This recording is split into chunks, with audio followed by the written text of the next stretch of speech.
Ooh.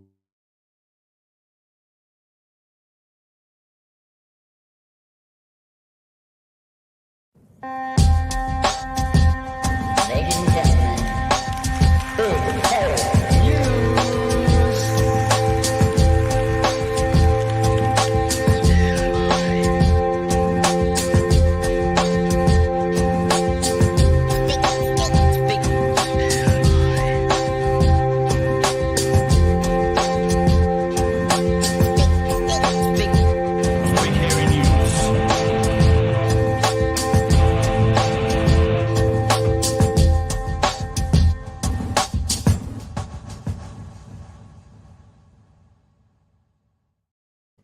Hey, kia ora koutou whānau. Welcome back to another edition of Big Hearing News. Kia ora, Chewy. Kia ora, Pat. I think what you tried to do worked, judging from the chat. Smacked me in the face, that intro, LOL. I'm not sure what that means. Yeah, there's a new setup. This little system that we use to broadcast with, they update things all the time, and there's a new thing that says, if you put your intro music here, it will play automatically. So we just pushed start going, because if it hadn't worked, me and Chewy would have been sitting here like this going, please go live. Please. Oh, hi, we're live, by the way. But it seemed to work, so yay.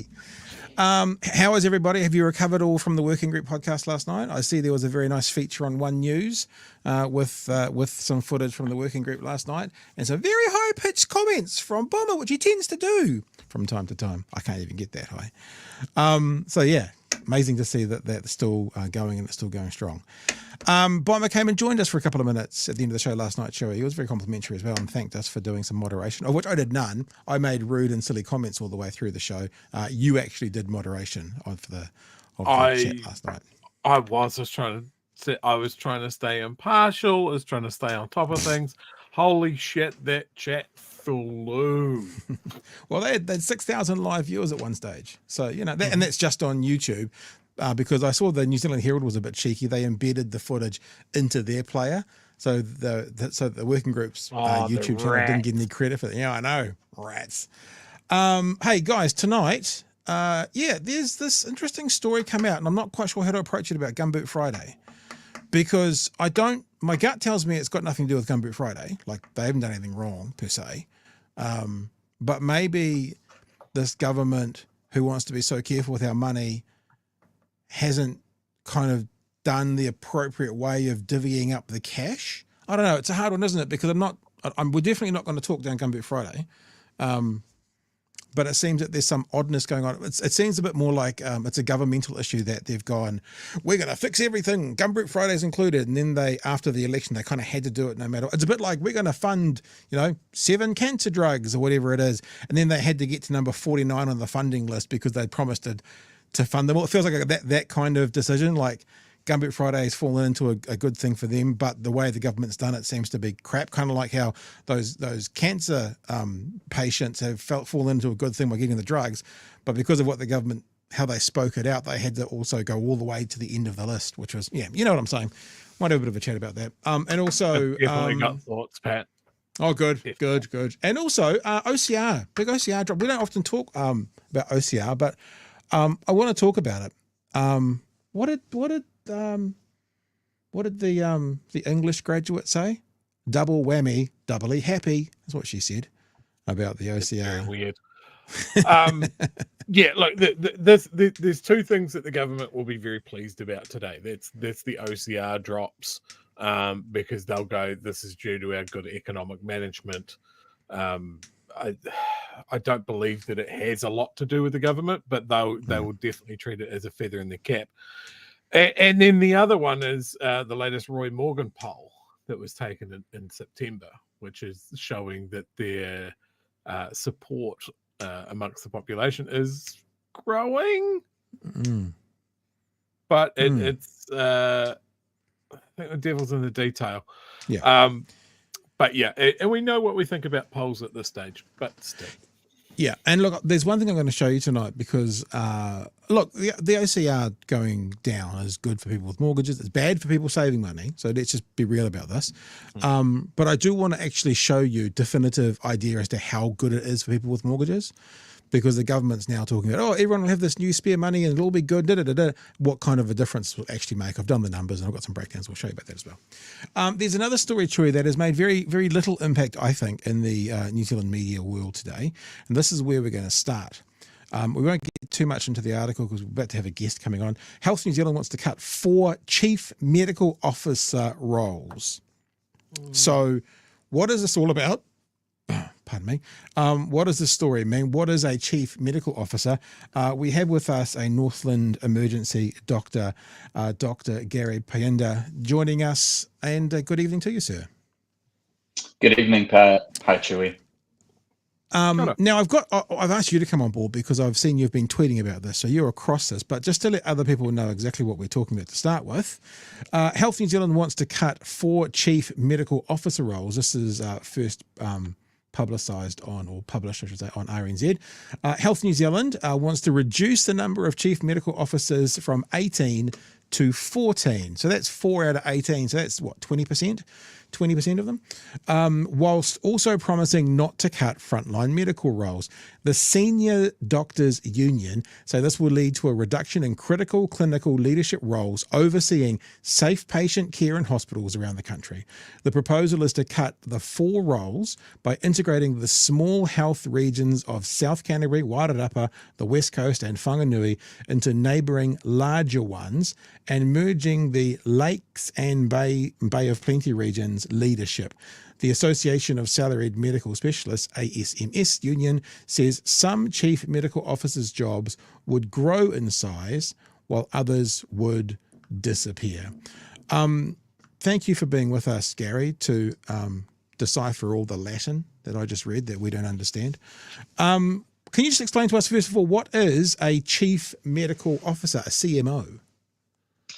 A chief medical officer is typically a very senior and well-respected doctor at the hospital who gets put in a position to supervise all of the medical education of the young doctors in training and the senior doctors to handle patient complaints. So when something goes wrong, they're often a first stop in terms of investigating and disciplining and ensuring quality of the medical services at a hospital.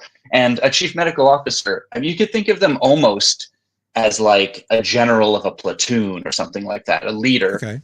And to not have one is, to my mind, wild. I've never worked at a hospital that didn't have a CMO. They're an integral part of clinical leadership. And for any government that talks about clinical leadership, like it's good to have clinicians in leadership roles, like that means the CMO. And to can that position at 4 hospitals it's very inconsistent with the message of encouraging clinical leadership. It's sort of the opposite of what you'd want to do. So it sounds like you're saying it's essential to have one per hospital. Like if they brought 2 hospitals together under one branch, maybe an hour apart, but in a similar region, and there was only one in one hospital, that sounds like that's what they're talking about, integrating the small health regions. That would be not as effective. They couldn't operate that way. Well, every staff has its own unique challenges, right? Every mix of doctors, every patient population, every community will have limitations and problems and run into all sorts of emergencies, outbreaks, you name it. And the CMO is the front person for facing up to all of that and to dealing with it. They're a really essential representative of patient needs and staff concerns at a hospital, and a conduit to upper management and like the politicians that you're talking about. And so to get rid of that very important role is pretty dangerous in my opinion. Another line from this article, Health New Zealand pledges on Tuesday not to cut. I'll do that again. Health New Zealand pledged on Tuesday not to cut frontline medical roles amid the reset. Would you say a CMO is a frontline medical role? Yes, I definitely would say CMO is a frontline medical role. Some of them actually are doing clinical work, heading up departments as well. Others aren't. But the point is, when there is a clinical emergency at a hospital, like let's say there's an unexpected death or something gravely wrong, the CMO is like leaps into the fray. Like they're the leadership for the doctors. And of course, there's a chief nursing officer that I believe they're also getting rid of at these hospitals. So you just have to ask yourself, if you're getting rid of the most respected doctor and nurse in a leadership role at a hospital, like what on earth are you doing? It boggles the mind. It does sound like quite a unique position. Like they're sort of the captain of the doctors, but also they're there to help and represent the patients as well on some level. Yeah, so I mean, I can't speak for every hospital, but like at our hospital, they're beloved. They've been a clinician and a head of a department and a seminal member of the medical staff for decades. And they bring an amazing perspective. When something goes badly wrong at a hospital, you trust that doctor to be there. And what I'm afraid of is if you have a hospital that chooses to, or a system that chooses to get rid of that person and obviously not replace it, what sort of safeguards and safety do you have if you're getting rid of that most respected of clinical leaders? Yeah. Chewy, do you want to jump in on anything? This really sounds like just opening up any sort of complicated. This is like me opening up the bonnet of a car and just starting to pull out wires and unplug things to see at what point the engine stops working, at which point I'll walk away and probably pay someone to come and fix it. The thing that leaped out at me there was the mention of Timaru. My dad had a procedure at Timaru Hospital reasonably recently that didn't go well. And I know from experience there that his first point of contact was he was told that, hey, look, our chief medical officer is looking into this to see what is going wrong. Timaru is a place that very heavily voted for national.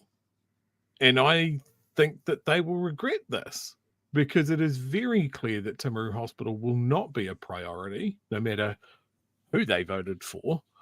And now if something goes wrong at Timaru Hospital, they're going to have to rely on what I assume is an overloaded chief medical officer from either Christchurch or Dunedin. If it's Dunedin, he's probably jammed in a janitor's closet breathing in asbestos while he's trying to read out what's going wrong up there. It's just a cascade effect at this point. Would you say that that's accurate? Yeah, I would say that concern is shared by anyone in a regional hospital. We have in Northland so-called doctorless hospitals that aren't staffed with doctors, that can't find nurses for some of the wards and units, and occasionally or frequently in some cases have to close down either wards or complete emergency intakes. I mean, I'm sure you've been following the Dargaville story for months now, and the Bay of Islands story and the Kaitaia Hospital story. So it's nothing new, but yeah, and so in all of this, there's a big concern that we're seeing the reality of understaffing and underfunding in the public health sector. And yet we're being told repeatedly that we're over budget, that our budget is bloated, that it needs to be cut by a couple $2 billion, that we're overstaffed with nurses, which is the most wild thing. I don't know if you caught an interview with the health commissioner, Lester Levy, being given a simple yes or no question of, are the chief medical officer's frontline staff, and is it true what you say that we are overstaffed by 3,000 nurses? And he couldn't answer either of those questions, honestly. It was a very simple yes or no. Are we overstaffed or are we not? And he found about a half dozen ways to say we're 3,000 nurses over budget, but he could not be pressed to admit that we have grave understaffing issues with nurses. And I think if you can't even be honest about like what is black or what is white, that everything from there on down cascades.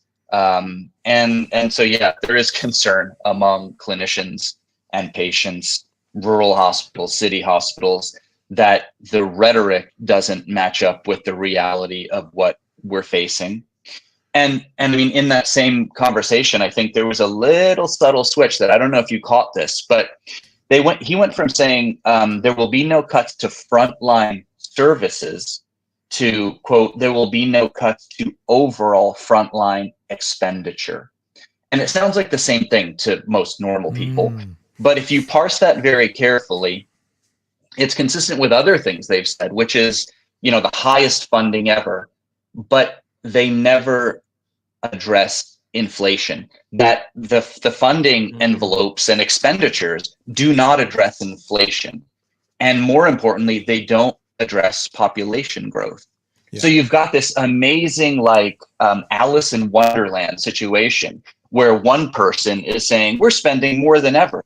And the other is saying, you haven't controlled for inflation and you haven't accounted for population growth. And so come on, you can't, that's disingenuous, isn't it? I mean, it just doesn't make any sense to me, but that's the reality that we're operating in now. Yeah, and I mean, obviously, when they talk about the highest ever, next year will be the highest ever because there's more. Last year, before this year, was the highest ever. It just naturally increases. But like you say, if it's not per capita or including inflation, you can be the highest ever and still be going backwards. I'm sure. Yeah, because if nothing else, the population is going to be the highest ever. Yeah. Right. It's growing by leaps and bounds. So of course we need to keep up with things like inflation. And of course we need to talk about per capita funding, but that's something that they steer clear of, and you can't pin them down. It's impossible to pin them down on that. I was going to say to you, Chewy, when you talked about the CMO in Dunedin coming out of the janitor's cupboard filled with asbestos, that's once the new one's been built, eh? Because that's their government's plan for the new building. Because at the moment he doesn't even have a janitor's cupboard. That's right, eh? So after they've done the new one, that's when he'll be upgraded to a janitor's cupboard. That's about it. Yeah, I was just thinking. Yeah, hey, I want to read this to you, Gary, just to nail this down once and for all as well. This is from the RNZ article. RNZ asked Te Whatu Ora Chief Executive Margie Apper and Commissioner Lester Levy if they would confirm there would be no cuts of senior medical people in the near to medium term. Yes, absolutely yes, definitely yes, Levy said. Senior medical roles were a focus, Apper said. How would you respond to that? They're getting rid of 4 of our country's most experienced, most trusted, and most valued chief medical officers. These are doctors, typically who've had decades of experience. So again, what they say and what is reality don't seem to be matching up. And again, I'm concerned that in an actual live interview, Mr. Levy wouldn't be held down to this idea that there will be no cuts to frontline services. He said there'll be no cuts to overall frontline expenditure. And those are 2 different things. And it leaves open the possibility that frontline services will be cut. Thank you for joining us. Is there anything else you want to ask, True, before we let Gary go? Nothing to ask, but just to express sympathy with what you and your colleagues, especially up in Northland, must be dealing with at the moment. I think the medical profession as a whole is just so under pressure to start with, and to be copping this amount of stress, chaos, uncertainty of your future just must be adding to that in an untold manner. So thank you for that sentiment. Yeah, it is hard to be told your budget is bloated and you're overstaffed and over budget and this and that.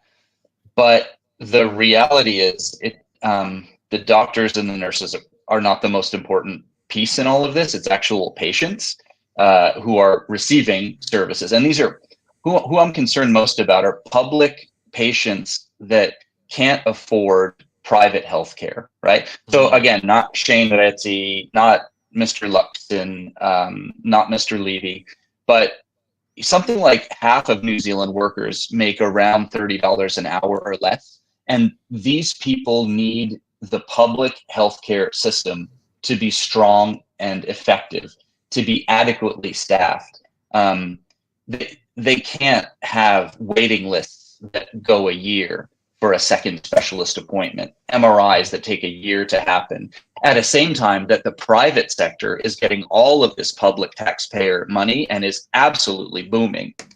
So yeah, thank you for the sentiment. It is not an ideal situation for the nurses and doctors, but it's a far worse situation for patients who can't get what they need. Gary, thank you for joining us tonight. Lots of people in the chat saying things like "Love your work on X." So you've got some people on board here who are thanking you as well.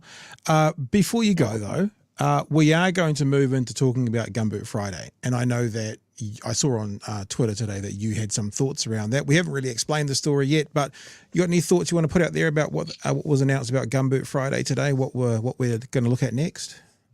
Yes, I'm sure you'll talk about it, but the idea was basically that there was not appropriate oversight and irresponsibility in giving public taxpayer money to non-governmental agencies at the same time that you are taking money away from public mental health services and public services in general. So yeah, there's a big disconnect there. And I think, I mean, for me, it's all kind of related, right? All of these issues really, we're talking about austerity governments.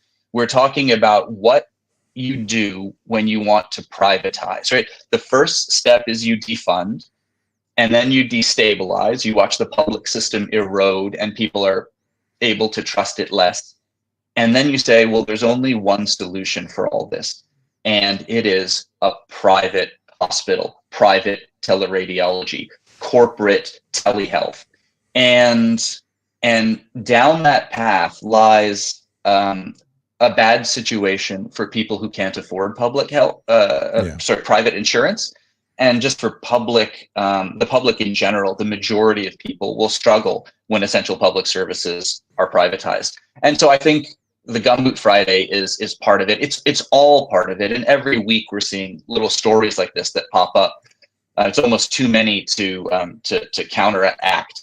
But it's a concerted effort, and I think it's one that will ultimately lead to privatization. And just, if I have 1 second, just remember that they got rid of the Health New Zealand Executive Board, Leadership Board, whatever it was called, and replaced it with one gentleman appointed to the position who essentially has had a hand in every private for-profit business in New Zealand healthcare you can think of, right? He's been involved as an owner, a director, or a founder of literally dozens of private healthcare companies, businesses, corporations. I believe he was the founder of New Zealand's largest private hospital, right, which is Ascot, which I think has now morphed into Mercy Ascot down in Auckland. And you have to ask yourself, why would you get rid of a leadership board in order to install Mr. Private Healthcare? And yeah, some questions really need to be asked. If this is the right person and the right situation where you put someone who's a private hospital founder in charge of your public healthcare system. And so there's just a lot of questions about conflicts of interest and motivations. And I think this is a pretty frightening time for anyone in public healthcare in New Zealand. The other way to think about that as well is, you've said, why would they put someone in that position? Why would someone with his kind of background want that position as well? Like, so it's not just about the government putting him there with what they want him to do. It's him wanting, I mean, he'll be worth megabucks. He won't need this job. He doesn't, it's not like an income for him if he's got private hospitals and stuff behind him. But if he's in that position, he has the availability to then change the rules, which long term might benefit him and his I guess, investor portfolio off as well. Yeah, the past year has been an amazing time to be in corporate, for-profit, private healthcare. And going forward, the future looks to be even brighter for that group. But that group is not who I have any concerns for. Like, they're not struggling. It's all about people who rely on public hospitals for care and for life-saving care sometimes. Yeah, and It's got to keep coming back to that. And there is that irony with the people who are never going to set foot inside a public hospital are the people who are making all the decisions about how those of us who use public hospitals are going to use public hospitals. So, hey, Gary, thanks so much for joining us tonight. I really appreciate you giving us some time. Emergency doctor out of Northland, it's Dr. Gary Payinda, and we would love to have you back. Got your number now. Love to have you on. My pleasure, again. Pat. Nice meeting you, Chewy, and keep up the important work you do. Thanks. You too. All the best, and thank you for your time. Thank you. Bye.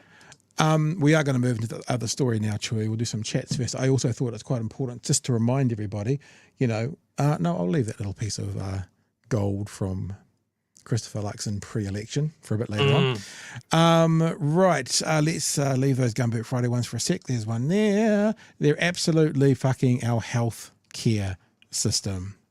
Absolutely. Yep. It is a manufactured crisis. Well, I mean, isn't it funny how I don't say we came out with this, but we sort of several months ago started talking about how the right says government doesn't work, the right becomes government, the right then breaks government, the right then steps back and goes, see, we told you it wasn't going to work, and they try to provide an answer elsewhere. And that's exactly what Gary just said. That's exactly what he said. Yep, I realise, but we might have found a new T-shirt. If I ever find someone who can print T-shirts again, apparently this is for me, putting the N in cuts. That's actually not bad either because, national cutting, putting the N in cuts, we could do something with that. Maybe we could do something with that, couldn't we? I think, maybe, yeah. Good. Free Soul, thank you so much for your late fee, appreciate that, and Kooky Nick as well, appreciate that. Last night at the end of the show, Chewy, it was a little bit embarrassing. Oh, yeah, it was a little bit embarrassing at the end of the show because Bomber said something about the audience you've got will give you your last $2, and like several people then put $2 across, and I said it to Bomber, oh, it's a bit of a shame you didn't say they'd give you your last $20, and then people started putting $20. I'm like, stop, please stop, please stop. No, this feels wrong. New business model unlocked. Shake your audience down. Yeah, please stop. Anna says, do we have any legal way of making this government null and void due to how detrimental they are? Yep, it happens in about 2 years from now. That's the way we do it. And I think that's, or Winston Peters loses his deputy prime ministership position and he blows the whole thing up, goes scorched earth. I think it's true, Chewy, that Winston Peters has never been part of a coalition government and seen the end of the term. I think that's a true stat. He's never done it. Yeah. So we'll see what happens. Brian says, well, there you go. What is Levy's medical experience? I think what you've just had is a level 101 at university lesson on what his experience at least is from Dr. Gary there. What have we got here? Government of Grey Waters from Budcool Ford. 20 minutes and we already need do you know what? Nala is here tonight, but I realised I haven't put her camera on. So I'm not quite sure what I'm going to do about that, Tree. Maybe when I push play, I'll go around the back and turn the camera on. And Kiwi Bird, National wants co-governance with corporations. Yes. Ooh. Very interesting way of actually putting that. Yes, we like that one. Little test. Citizen, if you're ever going to do a little test like that, you should maybe just do $1.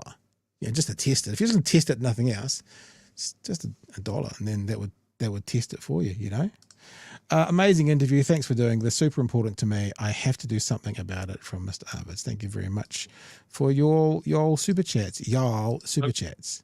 I mean, there was a reason I was talking about Timaru Hospital, right? I've got two.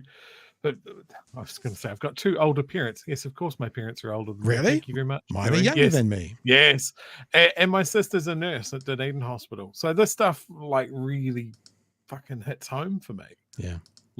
To think of the procedure that my dad had and went a little bit sideways, that if there wasn't someone to go in and investigate it, and it was all done remotely and that just over email, I assume, would just be chaos. Yeah. And I think of my own experience with Dunedin Hospital, and again, this isn't knocking the people that work there, but I was on a wait list that was looking like over 12 months to deal with kidney stones that were keeping me up at night and just doubling me over in pain. And then I was lucky enough to have health insurance through work. If I wasn't privileged enough for that, God knows what I'd be doing now. Just pissing blood, crying on the floor. It's not a good night, chat. Didn't enjoy it. Yeah, that's funny. The only reason I got, what did I have? I had stones and something. Was it gallbladder? Do you have gallbladder stones? Gallstones, yeah. If it basically wasn't an emergency, I mean, like Dunedin Hospital, amazing. You know, I went in on the Sunday morning and they went, your gallbladder is full of stones. And we're going to take it out. And that's because it was full of stones and it was really badly infected. So in other words, it was an emergency. But likewise, true, I'd been through that pain, 2 or 3 times, and yeah, on the floor in tears basically, and crying like a crying person. No, but yeah, I get you. So I mean, it's weird to say this. I was lucky it was an emergency, and I got dealt with it quite quickly. But if it wasn't, it'd be terrible. That's what it becomes, right? It's not preventative at that point. Everything's an emergency. Everything, you can't plan for emergencies. Yeah. Like, again, it's that cascading effect of like, we knock out this and everything seems to be working fine. And we knock out this and it seems to be working fine. And we knock out this and everything's fucked. Yeah. And that seems to be what we're doing. We've got a manufactured crisis. We've still got a media that's calling it a budget deficit rather than calling it what it is the government underfunding our health sector more than anybody ever has. It's the lowest level of funding for 100 years. Is what I read. Our media need to advocate for us rather than just vomiting government talking points uncritically. Yeah, and look, there are people who are now telling their stories in there. Free Soul says, I have gallstones. Thankfully, it's settled now, but I've been waiting 8 weeks for a scan. Yeah, it's hard, eh? And I mean, it's like, I don't want to talk out. It's not our public health system. I think that our public health system is pretty awesome. It doesn't mean it's perfect. It does fall over. But put it this way, Chewy.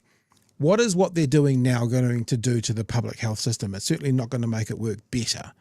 Like, as it was working, let's say 12 months ago, it was a pretty good worldwide, as you said, public health system with some stuff that needed to be sorted. How will it be working in 12 months from now? It'll be a shade of what it was 12 months ago. And that's the thing that's a bit terrifying, because it probably means nothing will be working well, So, and also the public health system, if you had an emergency, that it was pretty brilliant for that. But obviously, if people who are waiting for scans and stuff, that's the difference. And I know that people waiting on lists for cancer treatments and stuff, completely with you, not singing the praises of it, but saying compared to the alternative, we're pretty lucky with what we've got. But but it doesn't mean we're not entitled to better. That's what I'll say. We're not entitled to being better. I remember the camera's on as well. So there's the dog. Hey, you all right? Hey, psst, wake up. Yeah, and then you can say, oh, I feel bad now. She was going to get up and come and see me. No, what have you done? I was talking to her. You can come and see me. It's okay. Come and see me, and then you can go back. Hi, you're a good girl. I know. I'm sorry. I'm so sorry. I got trouble. Right, go back to your mat. Go on. Go back to your mat. Good girl. And lie down and be cute. Perfect. All right. Let's move on with the. It's almost like I need to put the dog in a room now. Hang on. Look, I'll just put her in a room. Yeah. Let's move on with the talk about Gumboot Friday. This is. I'm interested in your big. Your big feels about this, Chewy. Because I see this as incompetent management by the government.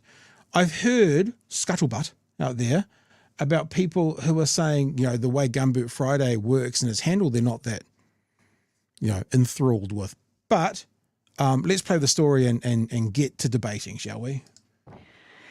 The Auditor-General has found the government failed to follow proper processes in awarding funding to Mike King's Gumboot Friday charity. The mental health service that provides free counselling to youth was given a $24 million government contract based on coalition commitments. But the Auditor-General says that's not justification for excluding other providers from bidding for a contract. Here's senior political correspondent Jenna Lynch.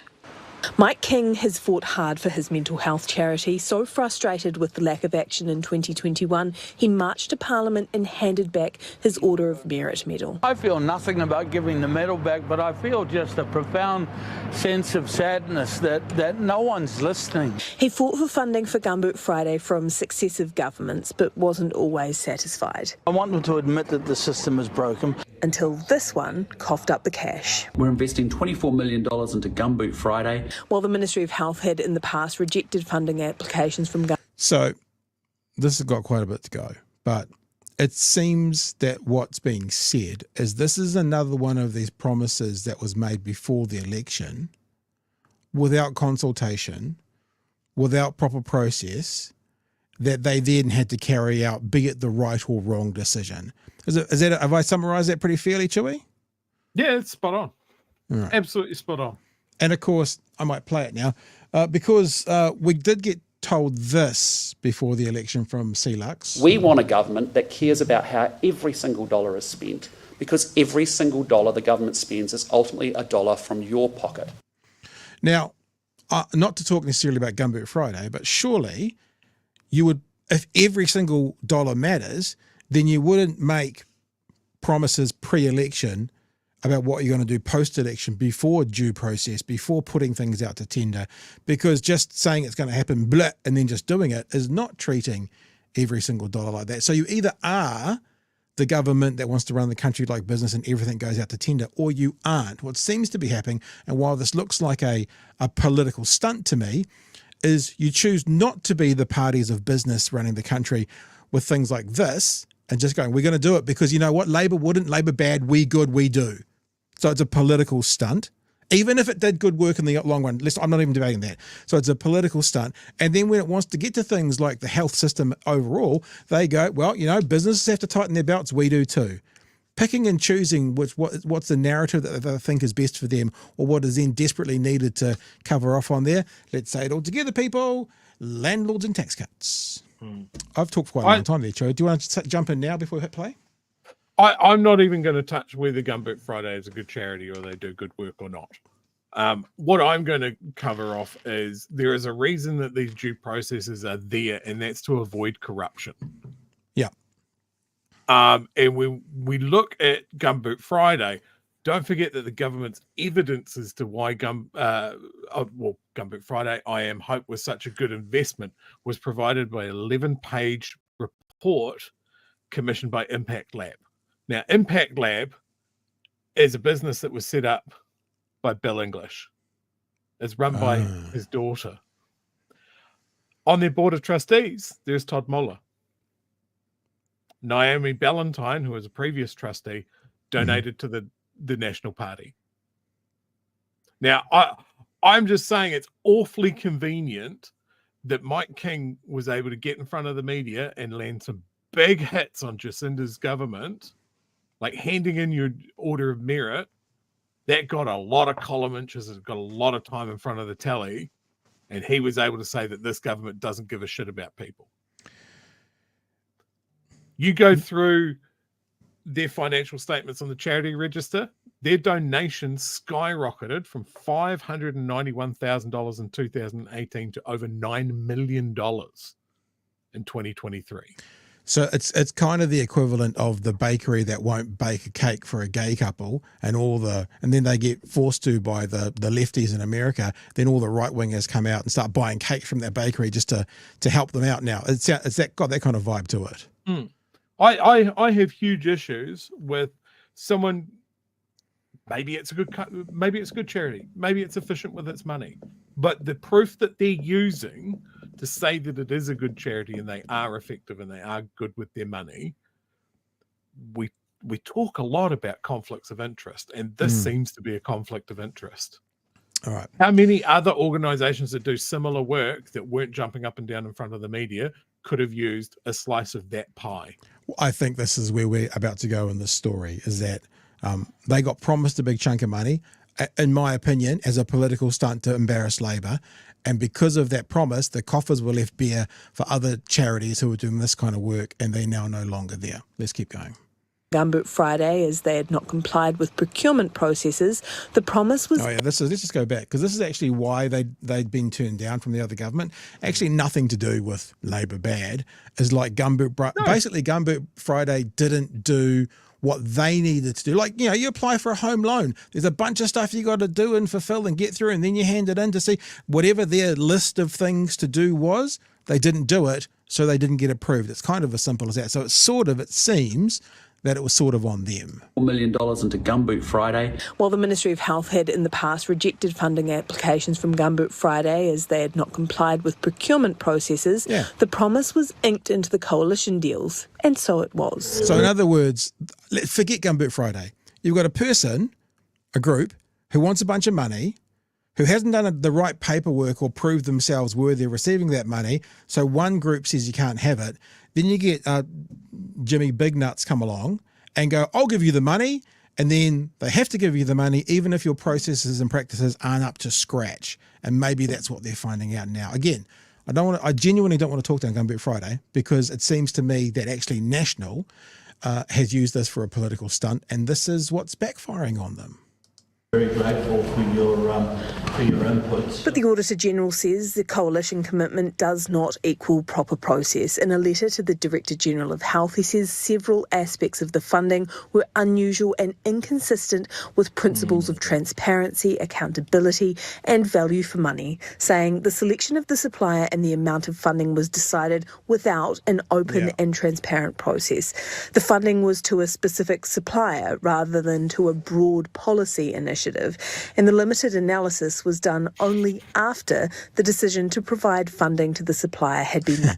So using my analogy, so they said, yep, we'll give you the mortgage, no problems, go buy your house. And then after they'd said yep and handed the money over, they went, could you just come back and fill out this paperwork? Because we just want to make sure that it all works still, but you've already bought your house. The process is there for a reason, which is to make things fair and accountable and contestable, and to ensure that the public gets value for money. And so when winners are pre-picked and the decision is pre-cooked, it's really bad for outcomes, for health outcomes, and it's really bad for democracy. The Mental Health Minister was not available for an interview, but in a statement blamed officials. He was having a mental health day. We can say that, I'm not taking the piss. Still took a break today. Saying, while the decision to fund Gumboot Friday was a decision made by the government, how this commitment was implemented was a decision for the Ministry of Health. Throwing that under the bus. But fish rots from the head. The fish rots from the head when they see Luxon go, oh, that's a good question. Mark Mitchell can answer that. This is just that version of it. Yeah, it's a good question. You should speak to the Ministry of Health. This is the pattern they're doing.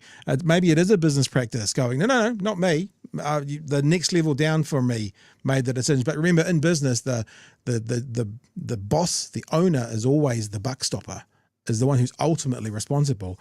As within government, the minister for that department is. So sorry, dude, you can't just chuck it down the road. The minister has thrown his officials under the bus rather than take responsibility for dodgy procurement that suits his political ends.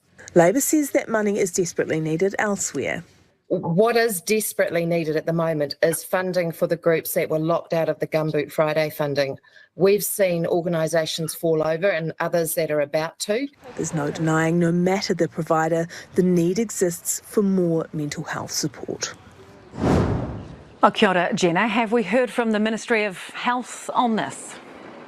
Yeah, we have received a statement through from them, and it is a mea culpa of sorts. It basically says that they were working at pace and with hindsight things would have been done differently, but it does defend the decision to fund Gumboot Friday, saying that it was an organisation that was ready to scale up at pace, and to date it has been meeting its contractual obligations. So they basically said, yeah, we did the process wrong, but it's fine. We would have done that anyway. Chewy, you got more stuff you want to pick up on that? What a great standard that sets for any organisation that is having to crawl through bureaucracy to get funding, is trying to get those forms filled out, trying to get them in time, trying to get them right. The lesson learned here is that you get some celebrity on that can make a bit of a ruckus, and then it doesn't matter if you get them in on time or not. Yeah. It's a shoddy standard As I've illustrated with my comments before, I think this reeks of corruption. Well, says the short one. I saved this from before. I thank you for the super chat, by the way. Gumboot Friday was designed to provide counselling sessions, 2 counselling sessions, as a stopgap while waiting for real support. It's not a solution, and all the money is better spent elsewhere. That's what Says the Short One says, which is, I mean, if that's the case, and they're getting, I mean, if they got that 9 million donation, like you're saying, and then they got another 24, then, $30 million a year being raised for Gumboot Friday. I Am Hope. It's I Am Hope, I think it is. Again, I want to say this again really clearly. I don't know too much about Gumboot Friday other than what you see in the media. I don't want to tear them down. There may be others out there who disagree, who think that there is something, they do have some, be something to be held accountable for. I don't know. I don't think we know. So this is really genuinely about the process and about this government being, what did my mum used to say? People being a big noter, people try and kind of elevate themselves to more than they are. It's like this government pre-election were like, oh yes, of course, Labor wouldn't do it, but we will. And then they're stuck with it. And then they have to, whether they wanted to or not. But true, from some of the connections you read out, maybe they wanted to anyway. Yeah, it just seems to be fucking Bill English in the mix as an example. It's like the study that I Am Hope were providing to the government, and the government was quite happy to pull out, and it was really specific that for every dollar that these guys get, we get $5 value out of. Now, that was a direct quote from the report that I Am Hope commissioned from Impact Labs, which is Bill English's organization. So it just seems to be note passing. It's like that. It's not independently verified.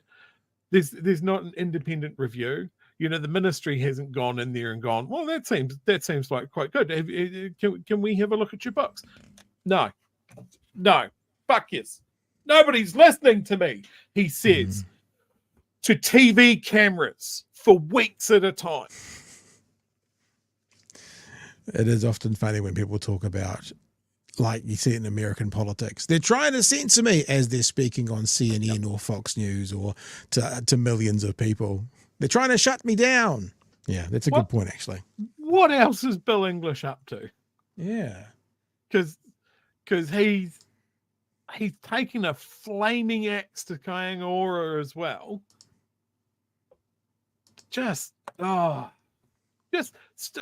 If you want to leave politics, just leave politics. Go back to Dipton. You've had your run.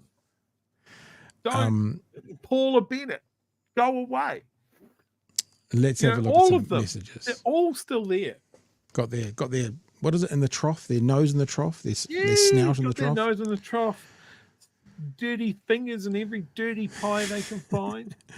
Tafiti says, when it comes to paying tobacco companies, the sky is the limit.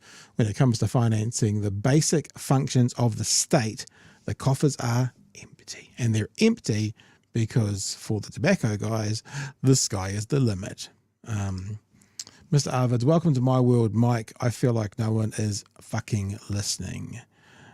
Wu Ming says, Blind Luxon saying, I haven't seen that. Thank you for the super chat. Yeah, that's probably his go-to. We should have like a drinking game every time he says it. I was going to suggest a drinking game for when he says, I would say to you, what I would say to you is, except we would be pissed by about 9:10 every single night if we did a drinking game like that one. I would be a dead Wookiee. That's how that would work. More cases of why we need an independent commissioner against corruption. That's very funny. Who did that one? That's very good. That popped up on our Discord. I've forgotten to put it there. So I've forgotten your name. I'm bad Wookiee. I love it when people, it's like little in-jokes just for us. Like that can be used anywhere you want, but it's like someone's done that for us or for the group that's in Discord. Well done. Michael Bain on Blue Sky sent that to me. Nice. David Seymour isn't the only Atlas ACT MP. Signal Hire shows another MP moved from the Aristotle Foundation to ACT in 2024 and is president tag DS on LinkedIn. Oh, it's president tag DS on LinkedIn. Okay. And then Kelly, I think it is Kelly. He just said, for Nala, love heart. Oh, there you go. I mean, since we've summoned Atlas in the chat, thank you. I noticed that the New Zealand initiative, which is heavily involved with Atlas, put up a video yesterday, which is a speech by Lester Levy. And there is a particular quote in there that jumped out at me. I've sent Pat the whole video to go through because, he's got pots of time. Thanks. We will move as quickly as we can. This is a sprint. We have a narrow window to sort this out. Speaking on the health system. And we're certainly seeing that.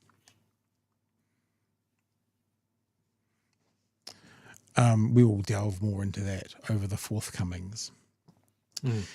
Hey, let's have a look at this other big New Zealand story today, and that is the OCR falling by, take your pick, 0.5%, 500 basis points. People who say 500 basis points, they're the people who are going, I know what I'm talking about, so I'll just call it 0.5% because yeah, whatever. But I think this is, if you've got a mortgage, this is good. If you've got savings, this is not so good. If you've got savings and a mortgage, well, you're probably in the middle. It's indicative of inflation coming down, which is good for buying powers, but obviously to get inflation down, people are losing jobs, which is bad. So I don't think this is the massive win that they want to predict it to be. Yes, they can put it out there as to we're getting it down, but there are some downsides that come with this. Unemployment still going up will keep on driving inflation down. It's not particularly good that unemployment's going up, and savings will not be earning as much. It's not as good as if it's the other way. So there's wins and losses in both columns. Let's have a look at the story off One News. Interest rates fell and mortgage rates dropped as the Reserve Bank delivered the second official cash rate drop in a row. The rate now 4.75%, a drop of 50 basis points from August, the first time it's been under 5 since March last year. It began heading down sharply as we entered the COVID pandemic, but from September 2021, just see it peak there, soaring. Peaking in May 2023. There it sat until late this year when it began to drop. Today's results cementing that trend. The outlook of further falls is fueling our banking behaviour. In December last year, 36% of new loans were fixed for 12 months. By February, it became 56%. And by August, 68%. Borrowers hoping to benefit from loan renewals at ever lower rates. With what impact today's economic move could have for you, here's business correspondent Katie Bradford. So for people who don't have mortgages, and I know that'll be some of you, don't know what percentage of you, what she's saying is people are fixing for shorter and shorter times at the moment because they want to get the lower interest rates on their way. Like the last time I only fixed for 6 months, and that's due to come up in December because as everyone was predicting that, inflation would come down, the OCR would come down, interest rates would come down. So then I'm going to be due in December. And so I'll probably look to fix again for maybe 12 months, maybe 6 months, depending on what people are saying. So I'm not trying to tell you how to suck eggs, Whānau, but that's just for people who don't quite understand what that was all about. The shine has fully worn off the capital's economy at one of... Look, I want to also, highlight something here, right? I'm going to show you how much more spending power you've got at the end of this, because what TVNZ is doing is showing fucking diamond rings, Chewy. You get a diamond ring, you get a diamond ring, everybody gets a diamond ring. And it's very relatable. I know. An old English graduate, doubly happy. Everyone's going to have more money. Well, we'll talk about that whānau at the end of this. Wellington's oldest jewellers. The doors are open, but the people aren't there. The pedestrian count is absolutely down, and eventually that does translate into sales as well. And it's really only been in the last month that we've seen an actual decline, which at the moment is around about 10%. So you've been fine up until 4 weeks ago Why are we interviewing this person? Maybe they got it. Maybe the journalist got a 10% discount on their purchase. So what you're saying is everything was fine until 4 weeks ago, and in the last 4 weeks you've had 10% decline. Is this really a business that's been in trouble that needs this? In Wellington, you say? Yeah. Diamond rings, you say? The Reserve Bank reciting a shopping list of bad economic news. Low consumer spending, declining job ads, weak house price growth, falling immigration. So it's slashing the official cash rate by 50 points to give people a little bit more cash. I mean, the most immediate impact for people is people on floating mortgage rates, which is a minority of people, because their rates may well come down immediately. What you'll also see if the Reserve Bank is... Yeah, well, I mean, what he's saying is right, but we'll show you. I'll show you in a sec. Cutting quite substantially is probably a further lift in business confidence. That's going to have an effect on people's psychology, about how they think about things, about their job future, about their interest rate pay. Will they get 1 carat or 2 carat diamonds in their earrings? You know, they'll go down and they'll pick up their food from Pack and Save, and then they'll come and get a 3 carat ring because, OCR's gone down. Homeowners, workers... I mean, actually, sorry, what the fuck, TVNZ? Why aren't you talking to people who are struggling to buy food or something rather than a dude selling multiple thousands of dollars of pieces of jewelry? Like, honestly, why is this person the face of this story? Honestly. Businesses and the government also cheering the news. Double whammy, double happy. But isn't this a sign of how bad the economic... Yeah, sorry, are we just going to let that go? I don't think we can just let that go, can we? We're not going to just let that go, are we? Are we going to let that go? Nicola, double happy. Whammy, double happy. And the government also cheering the news. Double whammy, double happy. I think that needs to go on the soundboard, doesn't it? I think we just found soundboard one, probably. Isn't this a sign of how bad the economic situation is under your watch with this big drop? It's a sign that we've got inflation coming under control, which is what we need to get a lid on the cost of living crisis. But on that road to get inflation down, there have been thousands of job losses. I don't understand, Chewy. Can you explain it to me? Because I'm trying to figure this out, because there's all these dudes just walking out of a job they've just lost, right? But none of them, I haven't seen any of those people walking out from the job they've just lost, with new diamond rings. Maybe we need to zoom in a bit and we'll see their new diamond rings. Oh, but they will make it back with the savings that they'll make in their property portfolios. We've overlooked that. Gotcha. True.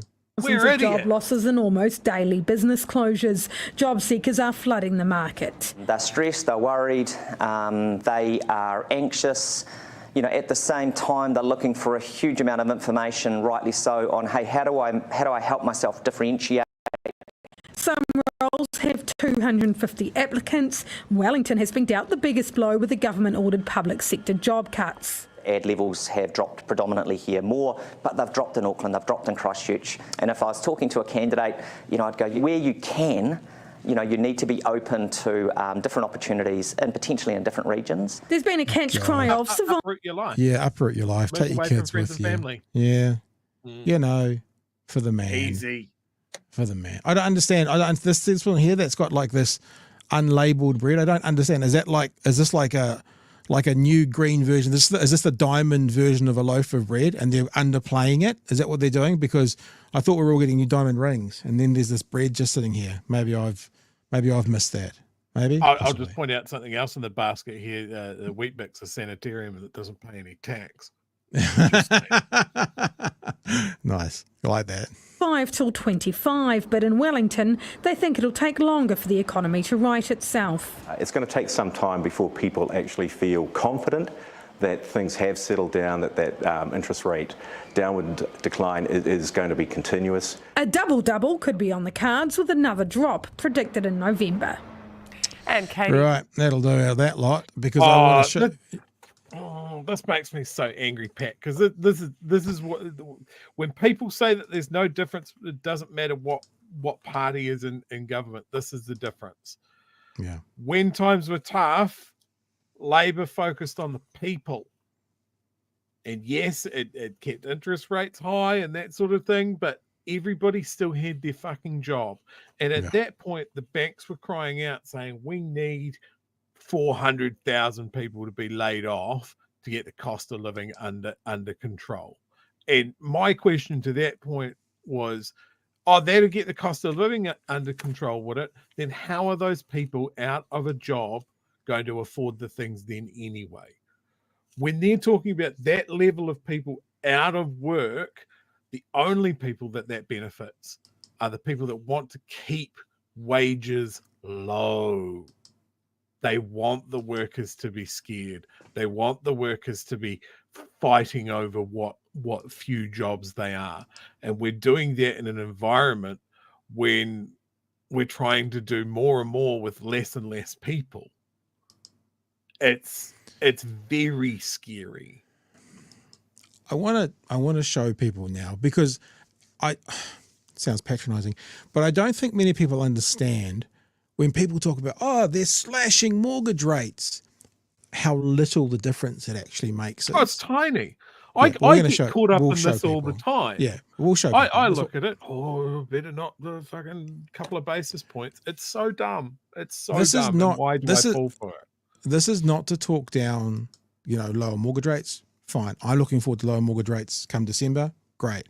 But I just want us to at least be realistic about that. This is a story that came out today. And the reason I'm focusing on Westpac is because Westpac had all their details in this, right? They had their new rates in this, whereas some of the other banks didn't have them. So basically, Westpac have cut all of its fixed standard and special home rates by 10 basis points. So 1/10 of 1%. Its new special fixed 1-year rate is, 2-year rate is, and Westpac is also now passing on the full 50, so 0.5% for the interest free. Right. So the is that yesterday or today? Yeah, that's yesterday. So this is the new rate, and I've just put in a figure, right? But it's apples for apples. A $500,000 mortgage, paid weekly, 25-year term. Today, $721 a week. I don't think that's an unrealistic sort of size mortgage for the whole country. No, people in Auckland will be going, what? That's a deposit. But if you average it out for the whole country and people have got, you know what I mean? Now, yesterday, exactly the same terms, on yesterday's amount, that would have cost you $721, $728, $7 a week. Get the kids ready for a holiday to Bali, people. I reckon, and also those diamond wedding rings, Funnily enough, Chewy, completely side note, we organised my wedding ring today. wasn't one of those though. Okay, and the other thing that they said this is a good thing for is for the floating. Now, most people, Chewy, I am making some judgments here. Most people don't have their whole mortgage floating. They'll have a portion of their mortgage floating. Like they'll have a portion fixed and a portion floating. Fair, Chewy? That would be a common occurrence? I assume so. I haven't done it, but okay. I have heard of people doing such. Well, not many people would have all of their mortgage floating, put it that way. Oh, fuck. So no. what I've done is I've put $100,000. $100,000 floating. So there's a $600,000 mortgage. $500,000 fixed, $100,000 floating. That's what I've done. The new rates, 8.39, that's the full 0.5% off. You'll be paying $1.84, $184. Yesterday, $192, $8. So if you have a $600,000 mortgage on 25 years, you are with the rates today compared to the rates yesterday are $15 a week better off. I'm not saying that's not nothing, but double happy, double fisted, whatever she said. I can't remember what she said. No. But it's nice. we always would prefer to pay less on our mortgage, on our rents, etc., etc. But I just really wanted to demonstrate to us, without being snarky, that this big, massive, slashing mortgages is $5, $10, $15. It's not going to be the difference between you filling up your car or not. Would that be fair, Chewy? It's something. Yes. It's something. Yes, and you've immediately lost it in childcare fees, public transport, road user charges, ACC levies. But the fact that you now have to get private health insurance. Yep. All of the, you've got to save up some money, which is not generating as much interest now because you've got to put little Tarquin into a charter school. Otherwise, he'll just be digging ditches. Like, everything's terrible. And remember as well, people who aren't in one of the major centres watching right now, you may have well less than a $500,000 mortgage. I'm sorry, Aucklanders, that does exist. A house with less than a $500,000 mortgage does exist in this long white cloud of a land we have. So remember, for you, if it was like $250, then it's $3 difference a week, give or take. So I'm just saying, I'm not trying to poo-poo it. I'm happy they're going down. I'm trying to work my mortgage around figuring out when it's going to be at its lowest, but it's not this massive change financially for people in the community that I think the government's pushing like it's going. Remember also, unemployment is still going up. So you might not be able to afford any of that mortgage, let alone the $7 difference, if your job goes as well. Good news, but let's just cool our jets and stay realistic. Pump the brakes. Can I just talk about, okay, we're going back to the shiny rock seller, right? There's a couple of things. I know where that jewelry store is.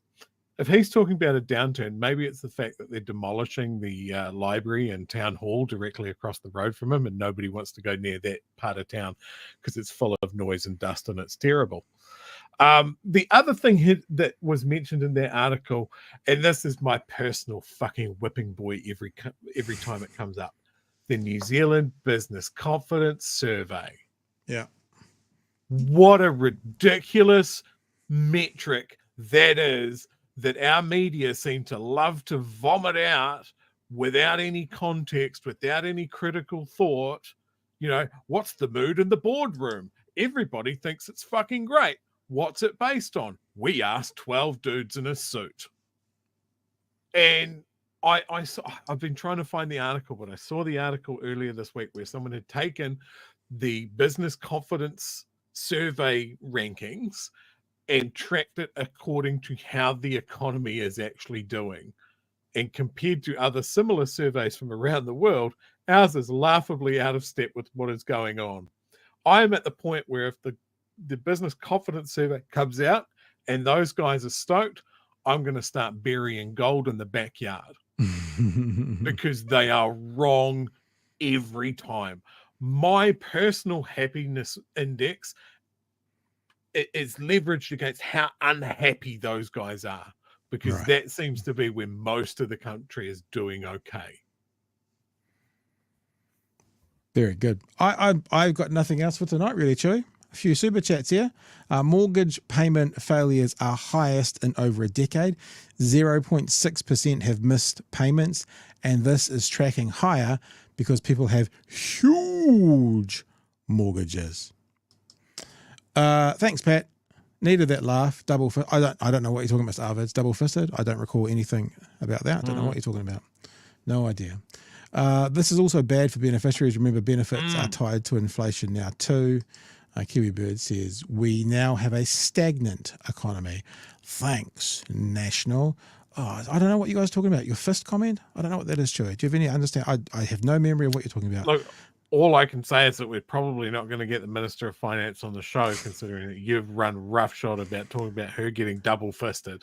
I don't know what I don't know what you're talking about. Yeah, you saying, like, is there a gas leak at your house? Did you black out? I don't know. I have no memory of that whatsoever.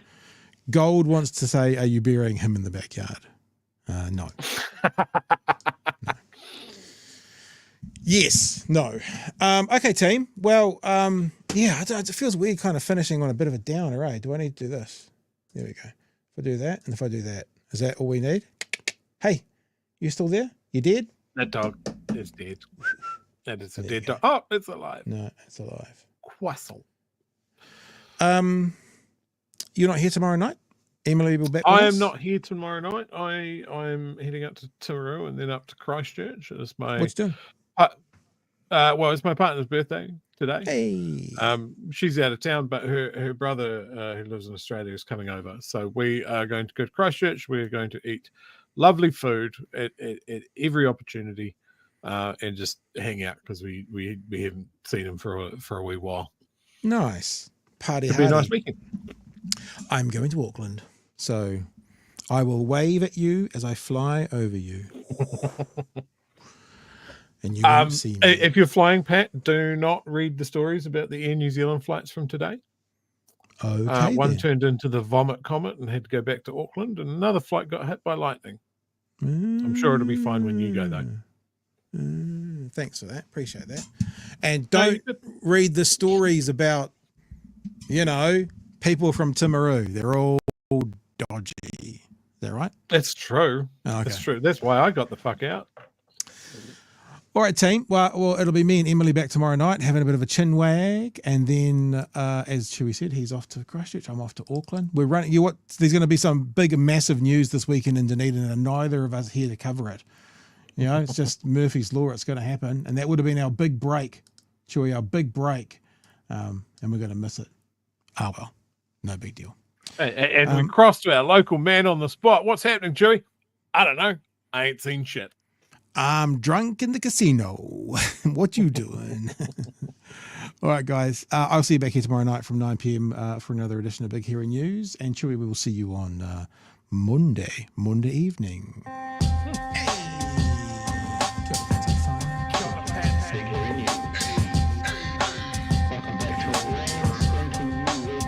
Help us settle a debate, whether it be thoughtful or funny, even if we're all creatures of hate. It's a fine line that we're walking together. For better, push aside the temptation to berate. Let's take a note of the corners we stand in. As many points as the hairs on my chinny chin chin. When the news that we're watching is hairy, knowing all the things that we need to be wary of. Like the rich have their hand out for rewards, while the many have to work out what they can afford. And the rest of us ain't paying attention, or maybe have questions we're too worried to mention. Other media is still dwelling on trivial facts, vetting peas from the rice and the mice from the rats, and picking and choosing a war path to run, linking ourselves with the hill to die on. It's gotta come down to a welcoming vibe, with an A and a sub and a higher in mind. All heavily neither this way or that, and will be analyzed by both Chewy and Pat. With the evil in the world trying to mess with your head, and you're sitting on the couch, you're thinking chivalry's dead. Each night, 2 nights, they're gonna sing you to bed. It's Big Hairy News. All right, whānau. Catch you on Monday night with Chewy. Tomorrow night, me and Emily, bringing you the news of the evening. We might try and open Discord tomorrow night. We've been there for a few weeks. We'll do our best. What typically happens is we get too many good news stories to talk about. Maybe I'll make a decision and we'll just do it. I don't know. We'll see how that works out. So it's a big good night from me, Chewy. And it's a good farewell. A matiwa from me. And we'll see you back here on Monday night. And we'll see you, people watching right now, back here tomorrow night from 9 p.m. Hooroo! Cheers, fam.